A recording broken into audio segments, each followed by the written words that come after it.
আজকের আমার প্রশ্ন এসেছে, আলোচ্য বিষয় প্রশ্নের উপরে আমি রাখি। একের পর এক পর্ব বাই পর্ব আমি বিভিন্ন দিক নিয়ে সনাতনীর বক্তব্য রেখে যাই। তার মধ্য থেকে ভক্তরা যে প্রশ্ন করে সেই প্রশ্নের উত্তর আমার যৎকিঞ্চিৎ জ্ঞানে আমি যতটুকু জানি ততটুকুর মধ্য দিয়ে তার উত্তর দেওয়ার চেষ্টা করি। একজন কালী সাধক কি শ্রী বিষ্ণুর পূজা করতে পারে? আবার একজন বিষ্ণু সাধক কি কালী পূজা করতে পারে? বা দশ মহাবিদ্যার পূজা করতে পারে? বা ব্রহ্মা বিষ্ণু মহেশ্বরের পূজা করতে পারে? অল্টারনেটিভ বিভিন্নভাবে কি পূজা করতে পারে? এ হচ্ছে আজকের আমার প্রশ্ন। আমি এই প্রশ্নের উত্তরমালার মধ্যে এগিয়ে যাব। প্রথমে জানতে হবে ব্রহ্মা কে, বিষ্ণু কে, কালী কে। আমি এর প্রথম পর্বে প্রথম অধ্যায়ে ওং চতুর্মুখায় বিহান্নাহাং সারুয়ায় ধীমহি তন্ন ব্রহ্মা প্রচোদয়াৎ, ব্রহ্মার 4টে মাথা নিয়ে আমি আলোচনা করলে আলোচনার স্বচ্ছতা বাড়বে, আলোচনার মধ্যে দিয়ে পরিচ্ছন্ন একটা জবাব বা উত্তর হয়তো পাওয়া যাবে। ওং চতুর্মুখায়, তাহলে আমরা প্রথম অক্ষরে কি পেলাম? ওং। ওংয়ের কটা মুখ? 4টে মুখ। ব্রহ্মার কটা মাথা? 4টে। কাম, অর্থ, মোক্ষ, শান্তি, এই 4 মাথা। এই 4টে মাথা সূর্য, পৃথিবী, শূন্য। সূর্য একটা, ব্রহ্ম মানে আগুন, তার প্রতিভা, তার আলো আমরা পৃথিবীতে পাই। ব্রহ্ম যুক্ত প্রতিভা, তার 4টে ধারা, পরবর্তী ধারা। এই যে সূর্যের আলো পৃথিবীতে আসছে, তাহলে কোথায় থেকে আসছে? সূর্য থেকে। তার পরবর্তী ধারা শূন্য, শূন্য থেকে আসছে আলো এবং জ্যোতি। তার পরবর্তী ধারা এই আলো বা তাপ কোথায় এসে থামছে? শূন্য থেকে এসে পৃথিবীতে এসে থামছে। আমরা পৃথিবীর সৃষ্টির যারা, বা পৃথিবীর সব ক্ষেত্রেই সূর্যের আলো বা তাপ আসছে। তাহলে একটা মাথা সূর্য, তার 4টে ধারা, সূর্য একটা ধারা, শূন্য একটা ধারা, শূন্য দিয়ে অববাহিকা হচ্ছে, মাটিতে আসছে। মাটিতে সে 2টো ধারা, একটা ধারণ, একটা পালন। এই বেলগাছটা বসে আছে, বেলগাছটার যে পালন হয়ে বড় হচ্ছে এটা পালন, আর মাটি ধারণ করে রেখেছে এটা ধারণ। পালনটি বিষ্ণু শক্তি আর ধারণটি মাতৃশক্তি। পালনটি বিষ্ণু শক্তি, ধারণটি মাতৃশক্তি। তাই মন্ত্রটি কি? ব্রহ্মার এই বীজ মন্ত্রটি কি? ওং চতুর্মুখায় বিহান্নাহাং সারুয়ায় ধীমহি তন্ন ব্রহ্মা প্রচোদয়াৎ। ব্রহ্মার 4 মাথা, 1 মাথা সূর্য, 1 মাথা শিব, 2 মাথা মাটি। এখানে 2 মাথা বলতে জগৎ পালক শ্রী বিষ্ণু। এ জগৎকে কে পালন করেন? বিষ্ণু। ধারণ কে করেন? বসুন্ধরা, বসমাতা, মা খাগি, ভুবনেশ্বরী, ধারিত্রী, নানাভাবে ভগবতী, নারায়ণী, বহু নাম আছে। ধারণ করে রেখেছেন। কে ধারণ করে রেখেছেন? বসুন্ধরা, বসমাতা। কবলিত যার কোলে আমরা আছি তার নাম কালী, যে কোলে করে রেখেছে। কে কোলে করে রেখেছে? এই মাটি, বসুন্ধরা। এর আবার অন্য ক্ষেত্রে যে এই ক্ষেত্রটিকে 5 ভাগে ভাগ করা হয়েছে। ওং পঞ্চবজ্রায় বিহান্নে মহাদেবায় ধীমহি তন্ন রুদ্র প্রচোদয়াৎ। এবার ওংয়ের 5টা। প্রথমে আমি 4টে দেখালাম, এবার পরবর্তীকালে 5টি। কি কি? বাহন, পালন, জ্যোতি। বাহন, পালন, জ্যোতি, মায়া, শূন্য, সহন। বিন্দু, চন্দ্র, সূর্য, শূন্য, মাটি, এই 5টি শক্তি। ক্ষিতি, অপ, তেজ, মরুত, বোম। আমরা ঈশ্বর কাকে বলছি, কোথা থেকে ঈশ্বরের উৎপত্তি, সেটা আমাদের জানতে হবে, সেটা আমাদের খুঁজতে হবে, সেটা আমাদের ভাবতে হবে, সেটা আমাদের নিতে হবে। এ স্বর এই দেহের মধ্যে যার হবে চরাচর তিনি হবেন ঈশ্বর। তাহলে দেহের মধ্যে কে কে চরাচর করে? খিদ মানে মাটি, মাটি আমরা চরাচর করছি, মাটি ছাড়া দেহ গঠন হয়নি। অব মানে জল, মরুত মানে বায়ু, বোম মানে শূন্য, তেজ মানে তাপ। এই পাঁচটা শক্তি দেখো দেহতে আছে। তাই কি বলা হয়েছে? ওং পঞ্চবজ্রায় বিহান্নে মহাদেবায় ধীমৈতন্য রুদ্র প্রচোদয়াৎ। সাধন শক্তি ক্ষেত্রে, দেহ গঠন ক্ষেত্রে পাঁচটি ধারা লেগেছে, ক্ষিতি, অপ, তেজ, মরুদ, বোম। ওং যে আমাদের সনাতনীর সাধনের মূল অক্ষর বা প্রথম অক্ষর, সেটা আমরা ওং ব্যবহার করি। তাই সেই ওংটাকে আমরা যে ভাবের আত্মপ্রকাশে ব্যবহার করি না কেন, যদি ব্রহ্মার আত্মপ্রকাশে ব্যবহার করি তাহলে ওং ব্রাহ্মণে নম বা ওং চতুর্মুখা বিহান্নাংসারুয়ায় ধীমৈতন্য ব্রহ্মা প্রচোদয়াৎ। যদি শিবের আত্মপ্রকাশে ব্যবহার করি তাহলে ওং রিং নম শিবায় বা ওং নম শিবায় বা ওং নম শিবায় ও বানেশ্বরায় নম বানেশ্বর শিবায় নম, ওং বানেশ্বর শিবায় নম, ক্লিং বানেশ্বর শিবায় নম। যদি আমরা বিষ্ণুর ক্ষেত্রে ব্যবহার করি তাহলে ওং নং নারায়ণায় বিহান্নে বাসুদেবায় ধীমৈতন্য বিষ্ণু প্রচোদয়াৎ। যদি আমরা বসুন্ধরার ক্ষেত্রে ব্যবহার করি ওং ঐং রিং ক্লিং রিং রিং ক্লিং বসুন্ধরা দেবিকাই নমঃ। যদি আমরা কালীর ক্ষেত্রে ব্যবহার করি ওং ক্রিং রিং রিং কালিকাই নমঃ। কারণ ওংটা কেন ব্যবহার করতে হয়েছে? যদি আমরা দেহ ব্যবহার না করি, বাক্য ব্যবহার না করি, জিহ্বা ব্যবহার না করি, আমাদের কথোপকথন ব্যবহার না করি, আমাদের অনুধাবন শক্তি যদি ব্যবহার না করি, আমাদের অনুসরণ শক্তি যদি আমরা ব্যবহার না করি, তাহলে কি কোনো বাক্যের আমরা উচ্চারণ শক্তি পাবো? কখনো পাওয়া সম্ভব নয়। তাহলে ওং উচ্চারণ করছি আমরা কোনটা দিয়ে? যে পঞ্চশক্তির বিচরণ শক্তি দ্বারা এই দেহ গঠন হয়েছে, সেই পঞ্চশক্তির বিচরণ শক্তি যুক্ত সত্তাতে সৃষ্টি সত্তাকে চাইছে। সৃষ্টি সত্তা এই পঞ্চসত্তার মধ্যে তার পূর্ণ ব্রহ্মাণ্ডময় ব্রহ্মাণ্ড সত্তা, তিনি স্রষ্টা। এক্ষেত্রে আমার যে প্রশ্ন এসেছিল, বিষ্ণুকে, কালীকে, দুর্গাকে, শিবকে বিভিন্ন দিক একে অন্যের সাধনা করা যাবে কিনা, তা আমি প্রথমে যে বিবরণ দিয়ে যাচ্ছি, এই বিবরণে আমরা ব্রহ্মার বিবরণ দিতে যেয়ে দেখা যায়, আমি একটা একটা করে বিবরণ দিয়ে নেই, তাহলে তার পূর্ণতা অবশ্য প্রকাশ পাবে। আত্মপ্রকাশ পেলে তখন আমরা বুঝতে পারবো যে আমরা কে কাকে সাধনা করা যাবে কিনা। ব্রহ্মা হচ্ছে পরম অগ্নিময় মহাপ্রজ্জ্বল শক্তি, অনন্তময় নির্গুণ শক্তি, যে এক বিশাল অগ্নিকুণ্ড। তার থেকে আমরা কি পাই? তার থেকে আমরা একটা পরম শক্তি পাই। সেটা কি? সেটা হলো আলো, তাপ। ব্রহ্মার যে অগ্নিময় যে প্রজ্জ্বল শক্তি, এই পৃথিবীর চেয়ে অনেক গুণ বড়, সে শক্তি কিন্তু কখনো আমাদের কাছে আসছে না। আমরা ব্রহ্মাকে নিয়ে নারী বলতে পাচ্ছি না, আমরা ব্রহ্মাকে নিয়ে পুরুষ বলতে পাচ্ছি না। ব্রহ্মা কোন শক্তি? এক অগ্নিময় মহাপ্রজ্জ্বল শক্তি, জ্যোতি শক্তি। আমরা দ্বিতীয় দিকে যখন যাচ্ছি, মহাশূন্য মহাসরোবর মহেশ্বর, এই শূন্য কোন শক্তি?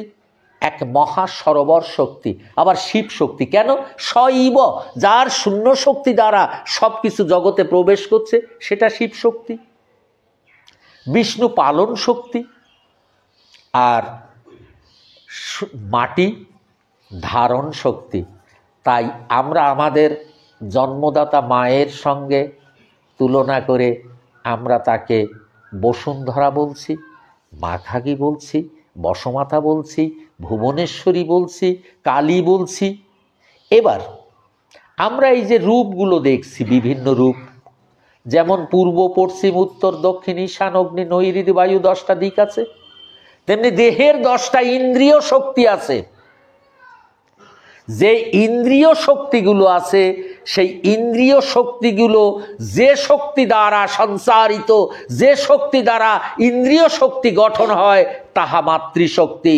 পিতা কেবল, এবার আমি সাধারণ জন্ম স্তর ক্ষেত্রে এসে বুঝাতে চেষ্টা করছি, আমরা পিতার থেকে পেয়েছি একটা প্রাণবায়ু বিন্দু মাত্র, কিন্তু যখন আমরা মায়ের কাছে এসেছি সেই বিন্দু যখন পিতা মাকে দিয়েছে তখন দেহ গঠন হয়েছে, তখন ক্ষিতি, অপ্তেজ, মরুদ্গম এ 5টা শক্তি পেয়েছে, সঙ্গে 10 ইন্দ্রিয় শক্তি, দেহের সঞ্চালন শক্তি পেয়েছে। সে শক্তি কে দান করেছে? মা দান করেছে।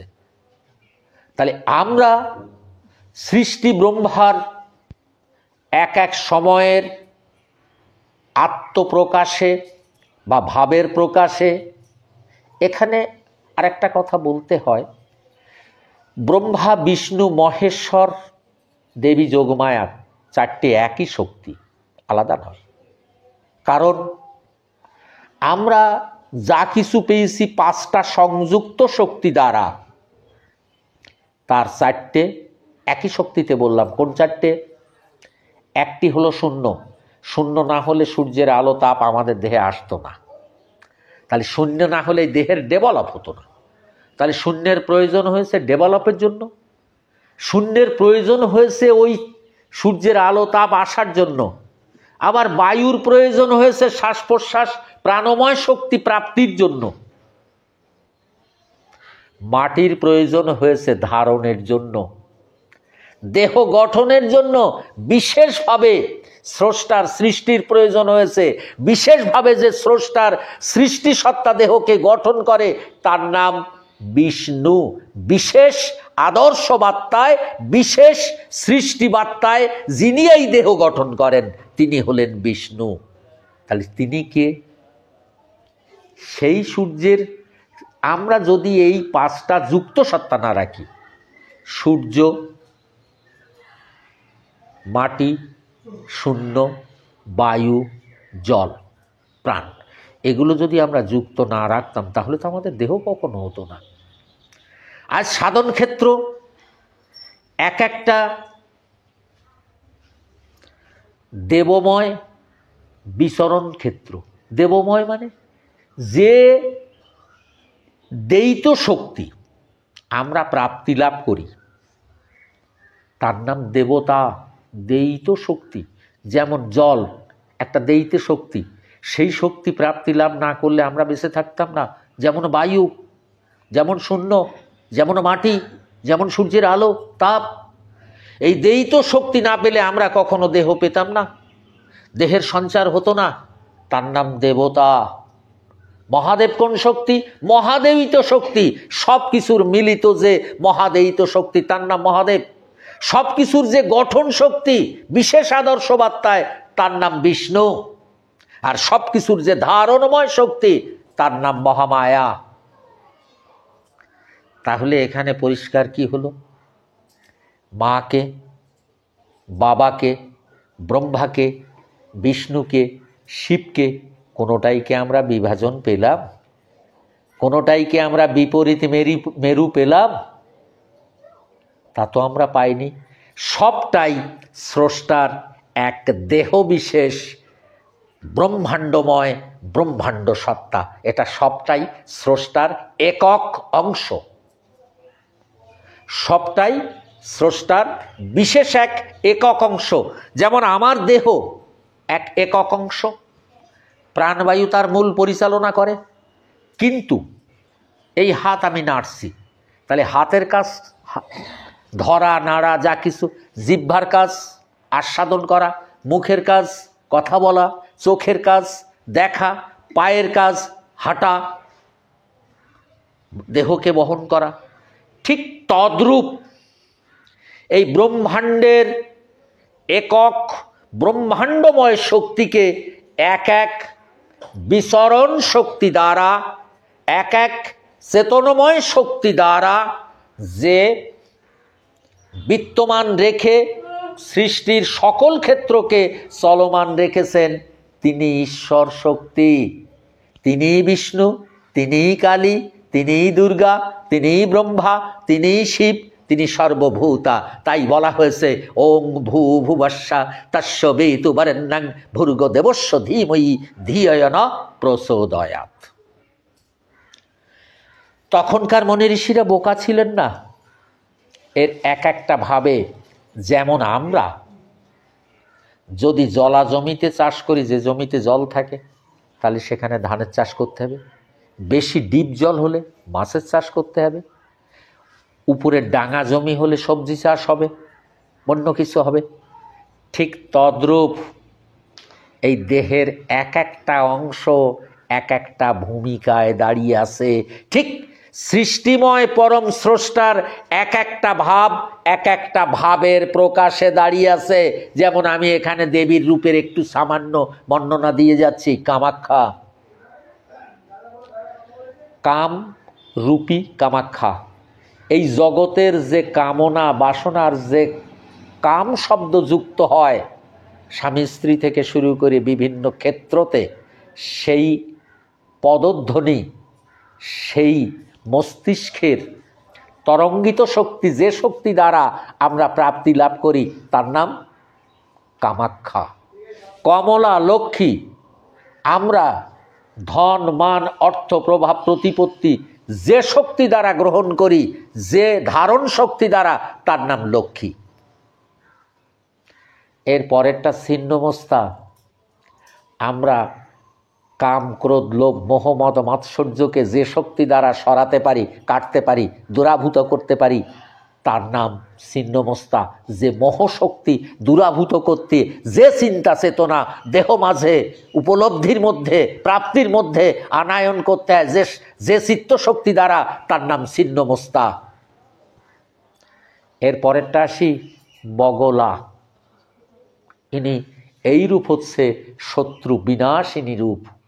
তারপরে মাতঙ্গী, আমাদের জ্ঞানময় চেতনা শক্তির যে সুরধ্বনি সৃষ্টি হয়, তার নাম মাতঙ্গী। যে শক্তি দ্বারা আমরা, যে ধারণ শক্তি দ্বারা আমরা প্রাপ্তি লাভ করি, তার নাম মাতঙ্গী। ধূমাবতী, এই ধোঁয়াশাময় দুঃখময় অনেক জ্বালা আসে, কারো পিতা মারা গেল, কারো মাতা মারা গেল, শোকাতুর থেকে শুরু করে নানা ভাব তরঙ্গ জীবদশায় আসে। যে ধারণ শক্তি দ্বারা সব কিছুকে আমরা রক্ষা করতে পারি, তার নাম ধূমাবতী। এরপরেরটা আসবো ভৈরবী। এই ভৈরবী জীবন বৈভবে নানা গতি, নানা দিক, নানা উত্তেজক, নানা শব্দ তরঙ্গ জীবন মাঝে আসে। সবটাকে যে শক্তি দ্বারা, যে ধারণ শক্তি দ্বারা আমরা রক্ষা করতে পারি ঈশ্বরের সৃষ্টিময় সত্তায়, তার নাম ভৈরবী। এরপরেরটা আসি ভুবনেশ্বরী।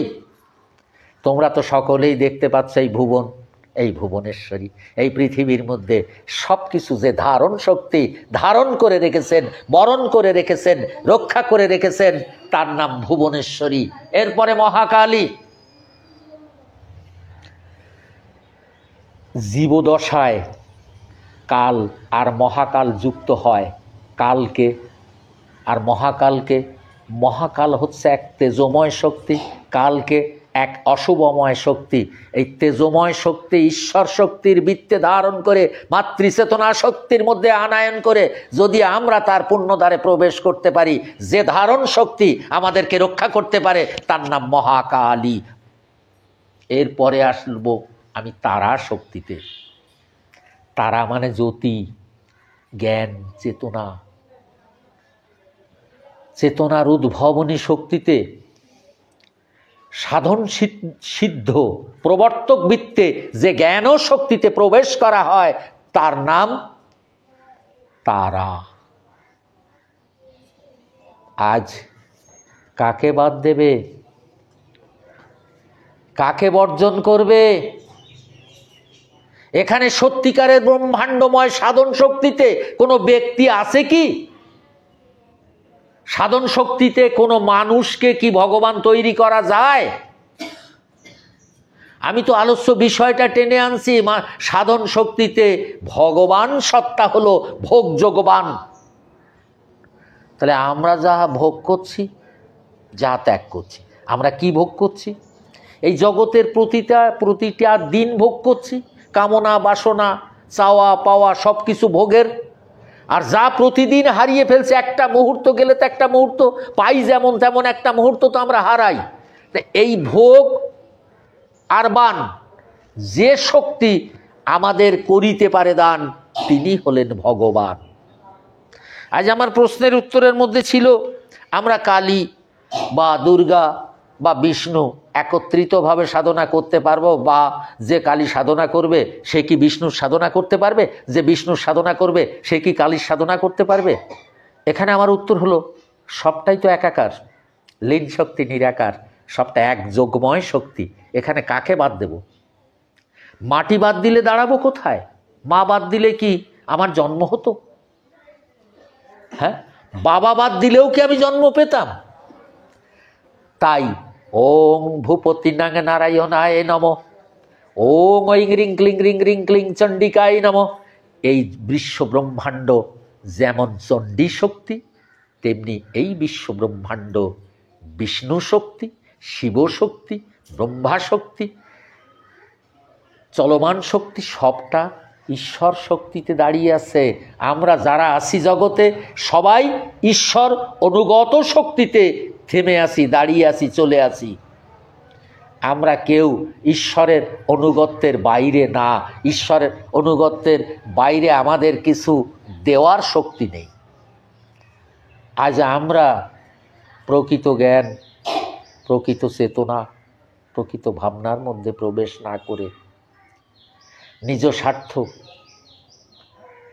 নিজ মনোচিত্ততা পরিবেশন করতে যেয়ে আমরা নিজ মতবাদ পোষণ করে এক একটা পথ ধরিয়ে দিয়ে মানুষের প্রকৃত মানবতার, প্রকৃত মানব চিত্রের এক বিপরীতমুখী হয়ে আজ হিন্দু সভ্যতার বিবর্তনের পথে দাঁড়িয়ে যেন আমরা পথচ্যুত হয়ে যাচ্ছি।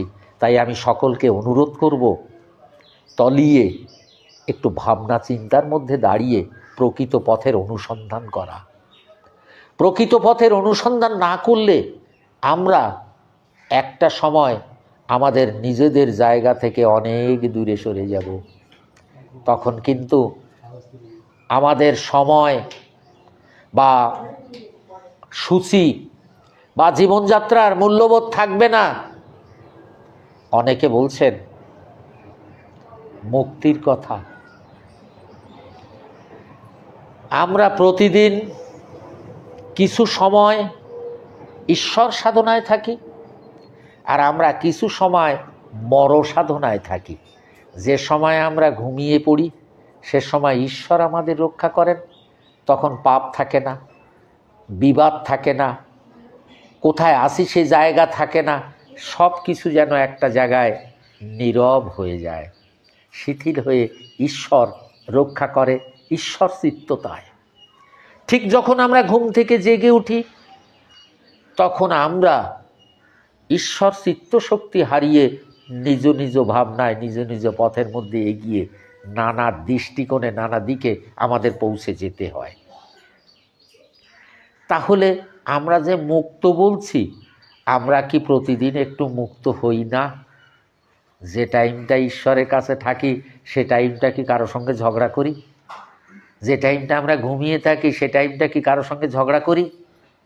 যে টাইমটা আমরা ঘুমিয়ে থাকি সে টাইমটা কি আমরা কোনো কিছু জানতে পারি? যে টাইমটা আমরা ঘুমিয়ে থাকি সে টাইমটা কি কোনো আহার গ্রহণ করি, কোনো লালসার মধ্যে থাকি, না কোনো মোহগ্রস্ত হই? জীবনের মুক্ত সময় সেখানে কিন্তু কোনো কিছু রাখে না দয়াময়। তা আমরা প্রতিদিন মুক্ত হই, আবার প্রতিদিন গৃহস্থলী হয়ে কর্মতে জড়িয়ে যাই। সৃষ্টিতে আমরা যখন এসেছিলাম, যখন সৃষ্টিতে ছিলাম, সৃষ্টির আগে ছিলাম, যখন এসেছিলাম, যখন আগে ছিলাম, মুক্ত ছিলাম, শূন্যে ছিলাম, লীন শক্তি নিরাকারে মিশেছিলাম। যখন সৃষ্টিতে এলাম দেহ পেলাম, মোহ পেলাম, কামনা বাসনা পেলাম। আবার যখন এই প্রাণবায়ু দেহ ছেড়ে চলে যাবে, অবিনেশ্বর প্রাণবায়ু হবে, দেহ নস্যার হবে, দেহ পড়ে থাকবে, অবিনেশ্বর চলে যাবে, লীন শক্তির নিরাকারে মিশে যাবে, সেটা কি মুক্ত নয়? তোমরা অনেকেই সুখের ঠিকানা খুঁজছো, স্বর্গের ঠিকানা খুঁজছো, মুক্তির কথা বলছো। আজ পর্যন্ত পৃথিবীর ইতিহাসে জ্ঞান অধ্যায়ে কেউ কি মুক্তি দেখেছে? কেউ কি মুক্তি পেয়েছে? কেউ কি মুক্ত হয়েছে? কেউ কি স্বর্গ দেখেছে? কেউ কি নরক দেখেছে? সবই প্রশ্ন, কেবল অঝরা। যেমন আমাদের এ সামাজিক কথনের মধ্যে কিছু অঝরা কথা আছে। ঘোড়ার ডিম, ঘোড়ার ডিম কি কেউ দেখেছে? সেটা কি হয়? হাতির পাঁচ পা, সেটা কি সম্ভব? এরকম বহু প্রবাদ কথা জাগতিক জগতে দাঁড়িয়ে থাকে। এখানে দৈনন্দিন যদি আমরা একটু ভাবি, একটু চিন্তা করি, যখন পরমেশ্বর ঘুমিয়ে থাকি রক্ষা করে, তাহলে এই দেহ যখন মহা ঘুমে পড়বে, প্রাণবায়ু যখন পরমেশ্বরের কাছে যাবে, তখন দেহ থাকবে না, লোভ থাকবে না, লালসা থাকবে না, মোহ থাকবে না, কামনা থাকবে না, বাসনা থাকবে না, কোনোটাই থাকবে না। তখন সে মুক্ত না বন্ধি? যেখানে তাকে কেউ ধরা ছোঁয়ায় রাখতে পারবে না, সে কি মুক্ত নয়? এর জন্য কি আলাদাভাবে মুক্তি পাওয়ার জন্য, মুক্ত হওয়ার জন্য কি সাধনা করতে হয়? সাধনা করতে হয় নিজ প্রাণময় জ্যোতির্ময় সত্তার সঙ্গে লীন শক্তির নিরাকারে মহাজ্যোতির্ময় সত্তায় নিজ সত্তার মিলন বন্ধন করতে। স্রষ্টার শূন্যের মধ্যে মিশে যাওয়া আর মিলন বন্ধন করা দুটো শক্তি আলাদা। আগুন দিয়ে ভাত রান্না করা আর সূর্যের দিকে তাকিয়ে আগুন দেখা, সূর্য দেখা, দুটো কিন্তু এক নয়। রান্না করলে ভাত হয় আর সূর্য দেখলে আলো দেখা যায়, দুটো এক হবে। ওতেও আগুন আছে, এখানেও আগুন আছে। রান্না করলে আগুনের কর্মপ্রাপ্তি হয়, খাদ্যপ্রাপ্তি হবে, আর সূর্য দেখলে দেখা হবে, দুইয়ের তো এক হবে না। তাই সাধনা হচ্ছে জাগতিক জগতের জ্ঞান ব্রহ্মে পৌঁছানো, জাগতিক জগতের পূর্ণতার জায়গায় পৌঁছানো এবং প্রাণবায়ুকে জ্যোতির্ময়ের জ্যোতিসত্তায় পূর্ণ জায়গায় প্রবেশ করানো। মাতৃশক্তি যদি ধারণ শক্তিতে না পেতে, তাহলে কি জগতে তোমরা জন্ম পেতে? মাতৃশক্তি যদি কৃপা না দেয়, তাহলে ওই পূর্ণ জ্যোতির্ময় শক্তিতে মেশা যায়। এই মায়ের এক নাম ব্রহ্মময়ী। ব্রহ্মা তার সৃষ্টি সত্তাতে যে দাঁড়িয়ে মাতৃরূপের সঞ্চার, পিতৃরূপের সঞ্চার, দেহরূপের সঞ্চার, সৃষ্টিময় রূপের সঞ্চার তিনি করিয়েছেন। আমরা তার সৃষ্টি সঞ্চারের এক একটি অংশ। সৃষ্টি সঞ্চার করতে গিয়ে যে যে সত্তার প্রয়োজন হয়েছে, সৃষ্টিময় সত্তা সেই সেই সত্তায় তার জ্যোতির্ময় সত্তা দান করেছেন। তার প্রমাণস্বরূপ এই মাটির বুকে আমরা মা বলছি। এই মাতৃশক্তি যদি না থাকতো, তাহলে কে ধারণ করত? এটা প্রয়োজন ছিল না? ছিল না, প্রয়োজন ছিল, তাই মাতৃশক্তি দিয়েছেন। পালন শক্তি, যদি পালন না হতাম, লালন পালন না হতাম, তাহলে কি আমরা কি করতাম? তাই এখানে বিষ্ণু শক্তি, জগৎ পালক শ্রী বিষ্ণু রূপে পালন শক্তি দিয়েছেন। মহাদেব, মহাদেব তো শক্তি দিয়ে সূর্যের আলো, বায়ু, তাপ সবকিছুকে যদি আদান প্রদান শক্তি না দিত, তাহলে আমরা কি জন্মাতে পারতাম? তাই এখানে শৈব শক্তি, শিব শক্তি দান করা। সূর্যের পরম শক্তি যদি পৃথিবীতে না আসতো, তাহলে বায়ুর জন্ম হতো না, মেঘের জন্ম হতো না, সৃষ্টির জন্ম থাকতো না। তাই সেখান থেকে সে শক্তিও আসতে দিয়েছে। স্রষ্টার এক দেহভাণ্ড থেকে তিনিই ব্রহ্মা, তিনিই ব্রহ্মময়ী, তিনিই বিষ্ণু, তিনিই শিব, তিনিই জ্যোতির্ময়ী, তিনিই জ্যোতি, তিনিই জ্যোতি ব্রহ্মা। আজকের আলোচনার মধ্যে আমি ব্রহ্মময়ীর সাধন কি তত্ত্ব সে বিষয়ে প্রশ্নের উত্তর সংক্ষিপ্তভাবে দিয়ে গেলাম। পুনরায় যদি কোনো প্রশ্ন, যে প্রশ্ন আসবে তার দিকে আমি চিন্তা করব, কতটুকু আলোচনা করা যায়, আমার জ্ঞানমতো যতটুকু আলোচনা করা যাবে আমি ততটুকু আলোচনা, আবার পরবর্তী পর্বে প্রশ্নের যে প্রশ্নের সম্মুখীন হব সেই প্রশ্নের সম্মুখীন দেয়িত আলোচনার মধ্যে আমি প্রবেশ করার চেষ্টা করব, সবাইকে বোঝানোর চেষ্টা করব। আজকের আলোচনা আমি এখানেই সমাপ্তি করলাম।